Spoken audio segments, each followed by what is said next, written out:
Welcome back to the channel, everyone. If you thought the internet was still the wild, free frontier it once was, I've got news for you. Think again. Today, we're diving headfirst into a topic that's more urgent than ever. Internet Censorship 2025, the real ID nightmare. This isn't just a passing trend or conspiracy theory. It's a chilling reality unfolding across the globe, where governments and big tech are joining forces to lock down the internet, strip away our free speech, and turn the web into a surveillance state.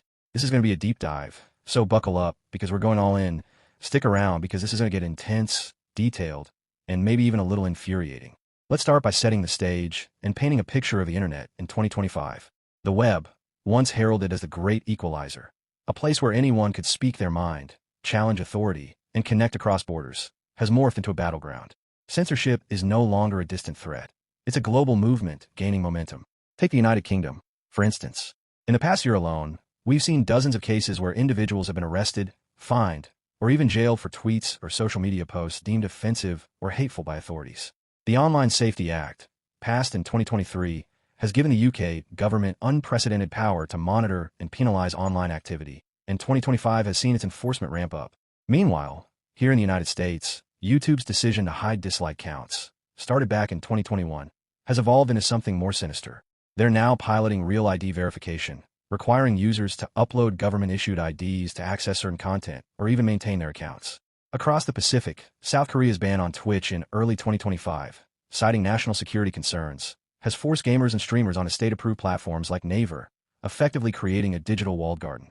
And let's not overlook the FCC in the US, which is pushing new regulations under the banner of protecting children and combating misinformation, regulations that conveniently expand government oversight. But it's not just governments driving this. Big tech is deeply complicit.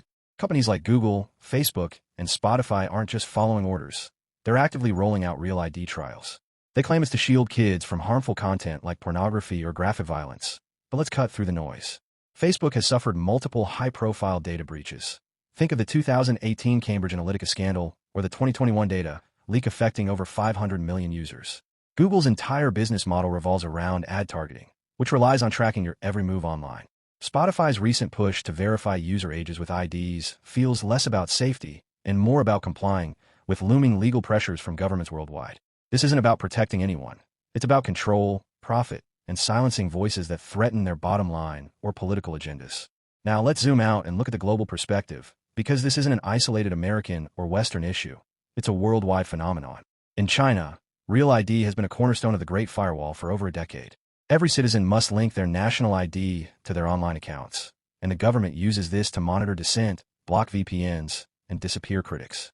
In 2025, we've seen reports of AI-driven facial recognition systems tied to Real ID data being used to enforce social credit scores in real time. Russia's Roskomnadzor, the federal media watchdog, has expanded its Real ID requirements to crack down on political opposition, with dissidents like Alexei Navalny supporters being tracked and arrested based on their online activity.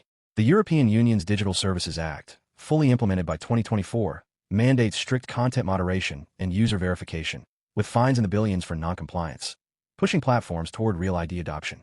Down in Australia, the E-Safety Commission has gained powers to order the removal of content within 24 hours and is exploring ID-based access as part of its 2025 strategy. This coordinated push suggests a global playbook, where national borders matter less than the shared goal of controlling the digital narrative. So, what exactly is Real ID, and how do we get here? Let's break it down. The concept traces back to the Real ID Act of 2005 in the United States, a post-9/11 law designed to standardize driver's licenses and state IDs for domestic travel and federal purposes. It required states to verify identity documents and store data in secure databases, with full compliance mandated by 2025. But over the past 2 decades, the scope has expanded dramatically. What started as a travel security measure has slithered into the digital realm.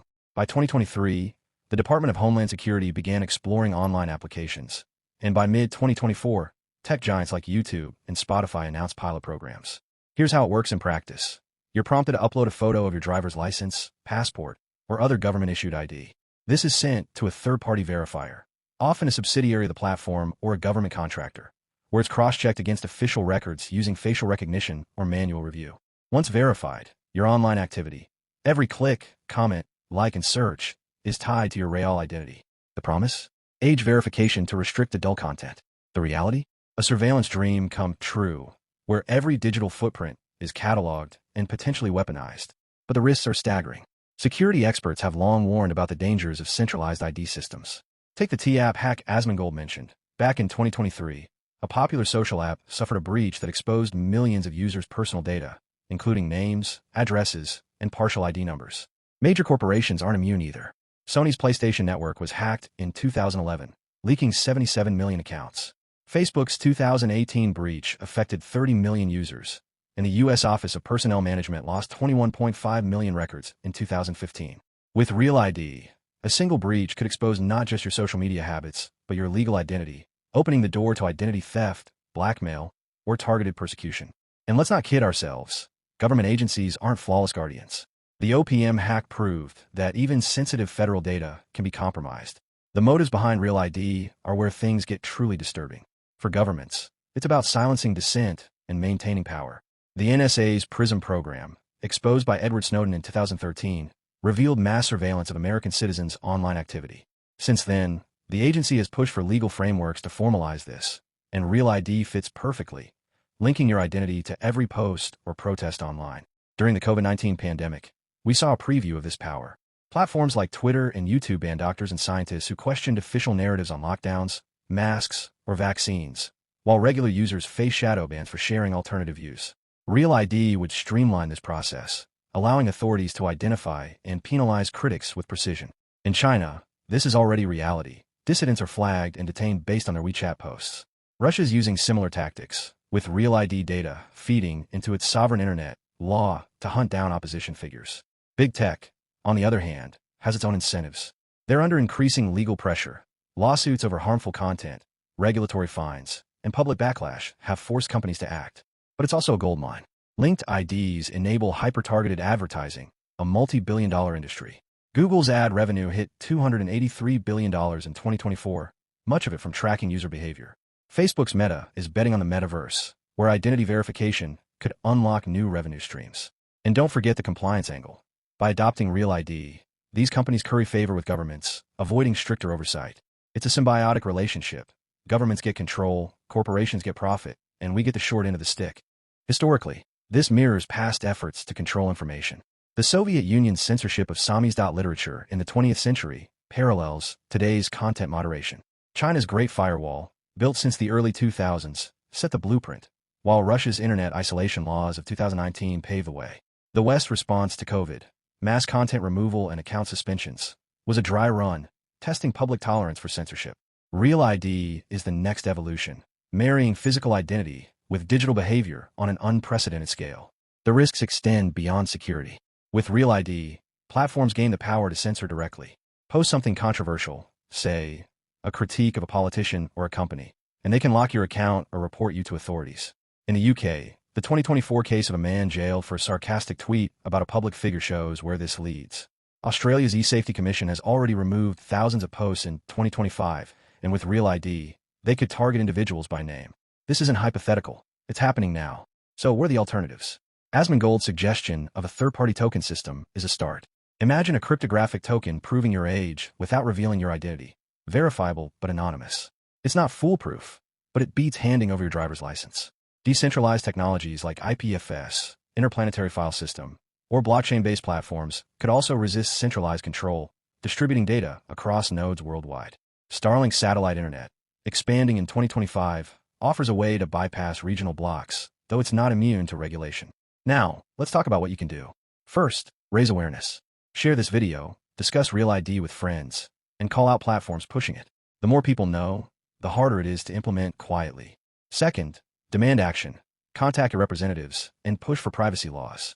The Electronic Frontier Foundation, EFF, and similar groups are fighting for digital rights. Support them at EFF.org.